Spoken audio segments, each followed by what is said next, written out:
விவஸ் அனைவருக்கும் வணக்கம். சங்கீதம் 88. என் ரட்சிப்பின் தேவனாகிய கர்த்தாவே, இரவும் பகலும் உம்மை நோக்கி கூப்பிடுகிறேன். என் விண்ணப்பம் உமது சமூகத்தில் வருவதாக. என் கூப்பிடுதலுக்கு உமது செவியை சாய்த்தருளும்.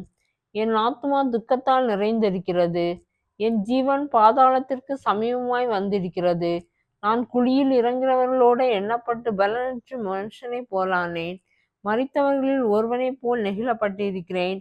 நீர் இனி ஒருபோதும் நினையாதபடி உமது கையால் அறுப்புண்டு போய் பிரேத குழியில் கிடக்கிறவர்களைப் போலானேன். என்னை பாதாள குழியிலும் இருளிலும் ஆழங்குழியிலும் வைத்தீர். உம்முடைய கோபம் என்னை இருத்துகிறது. உம்முடைய அலைகள் எல்லாவற்றிலும் என்னை வருத்தப்படுத்துகிறீர். எனக்கு அறிமுகமானவர்களை எனக்கு தூரமாக விலக்கி அவர்களுக்கு என்னை அருவருப்பாக்கினீர். நான் வெளியில் புறப்படாத கூடாதபடி அடைப்பட்டு இருக்கிறேன். துக்கத்தால் என் கண் தொய்ந்து போயிற்று.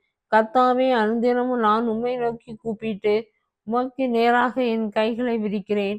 மரித்தவர்களுக்கு அதிசயங்களை செய்வீரோ?